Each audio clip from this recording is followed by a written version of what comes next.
This is one of my favorite books of all time. It is called Cruising Utopia by Jose Esteban Munoz, and I think it is one of the most beautiful books on queer philosophy that I have ever read and will ever read. If you have not read it, check it out. It's about queer futurity and philosophy and how we as queer people think about the future and ourselves and how we build a better society. But there is one passage in here that I've been thinking about a lot the past few weeks, and I want to read it to you. Queerness has an especially vexed relationship to evidence. Historically, evidence of queerness has been used to penalize and discipline queer desires, connections, and acts.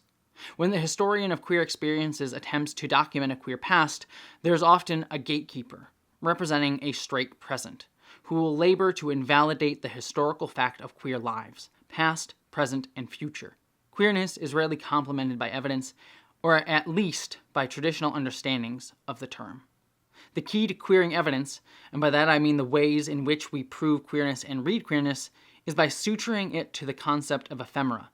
Think of ephemera as trace, the remains, the things that are left hanging in the air like a rumor. I've been thinking about that passage a lot recently because, as many of you know, the Trump administration here in the United States has been systematically attempting to completely erase any references to transgender people in any of the government websites, in documents, even in research, and recently and most notably, even removing the T on the historical website for Stonewall.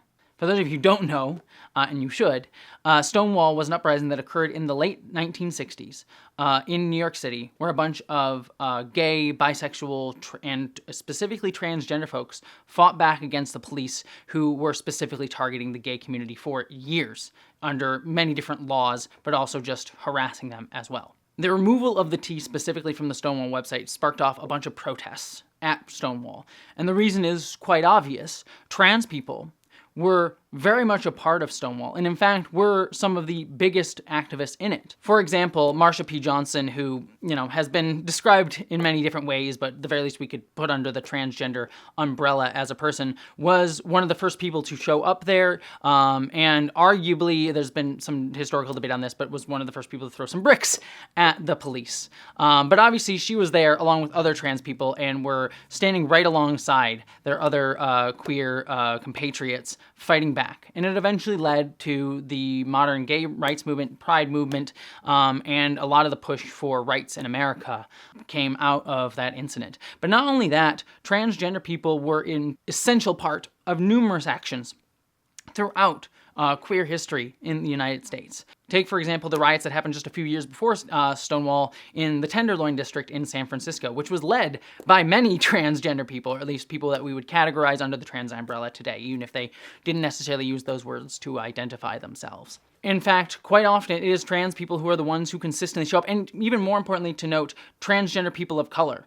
Racialized transgender people who are the ones who consistently show up, not only for their own rights, but for the rights of many other marginalized people, including queer people. And yet, oftentimes, when certain groups get rights, like we've seen with a certain segment of upper-class homosexual white gay men who got their right to marry, they will not show up for trans people. Even some white trans people of certain economic privilege who are somewhat inculcated from the many attacks on trans people do not show up for other members of the trans community who are more marginalized either through class or race or other things. And yet, the Trump administration has been attempting to erase that very important history, and the reason to do it most directly is to set us against each other, to have the LGB part of the community try to cut off the T and say, well, we don't want to stand by you right now because our rights are already too precarious and you're already dangerous at the moment and being targeted. So we're just going to shove you over to the side, not protect you, and leave you alone. Same thing. It's the same dynamic that you see happen over and over and over again in many groups. Like the Democrats are doing to transgender people right now that are saying, oh, no, we need to push them off to the side. We don't want to stand up for trans people because they're the hot button issue. And thankfully, what has been really cool to see, especially within the queer community, is that there's understanding of the need for solidarity right now, because a fight for one group is a fight for every group. That realizing that fights against queerness, against transness, against people who are racialized are all just different fronts of the same fight, of the ways that we are marginalized, set against each other, and try to keep fighting ourselves while those in power try to set us against each other. But that's not really the thing that I wanted to ultimately get at here. And the sadness of the loss of history that is happening, of the erasure of so much research around trans people, history around trans people.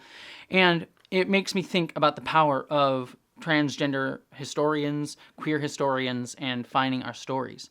Because quite often, when fascism comes into power, when any type of power tries to sort of homogenize itself and create a monoculture, what they will do is try to erase the history of those that they deem deviant, to try to erase it, to say that that history never happened, so that they can create a story that feeds the dominant culture and saying, like, our culture is the right one because look at history.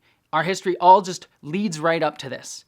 It was inevitable that we were supposed to end up with this history because this is just the way history goes, and erase all the other stories of any other group, be the indigenous groups, racialized groups, queer groups, that just get pushed to the side. As I have gotten older and I have started to do more research into queer history and things like that, I have started to learn how much we have lost over the years, how so much of history, especially when you're a queer person trying to find history, is looking in between the margins, the ephemera. As Jose Esteban Munoz puts it. I'm currently working on a project. I don't want to, I am not allowed to announce it yet, but I'm working on a project outside of YouTube that is quite literally about something that I really love, and trying to find the queer history within it, all the erased pieces of history within that story. And so I look at these attacks from the Trump administration, and I see it happening again, in a very direct way. I mean, it's been happening over and over and over again. So much of queer history has been very much erased, even not under direct fascist governments in the United States, but the United States generally has erased a lot of our history, or attempted to. It makes me sad realizing how much I've learned about my history as a queer and trans person from elders in my community, and how many of our elders have been taken away from us by things like the HIV crisis in the 80s, and before and after that, and how much just through death and neglect, and pain and trauma, our history has been stolen from us to connect us to something larger, a larger tale of who we are, a larger tale of our humanity, a larger tale of our history, our connection to our ancestors and our past. And also to know that this is not something that just queer and trans people have gone through, that so many have. The pain of that, the anger at that. All of you out there should be angry and motivated to try to preserve history, to stand up against the erasure of history. To know that to cut off a history of a group of people, even if you are not a part of that, is to cut off part of yourself, because it cuts off your ability to understand humanity, to look at the entirety of humanity, to see the vibrancy and beauty of who we can become. It should make you angry. Every time a trans history is erased or removed, even if you are not trans, you should be pissed and should get out and fight to preserve it. And make sure that not a single trans person, historically or in the present day, especially in the present day, gets erased.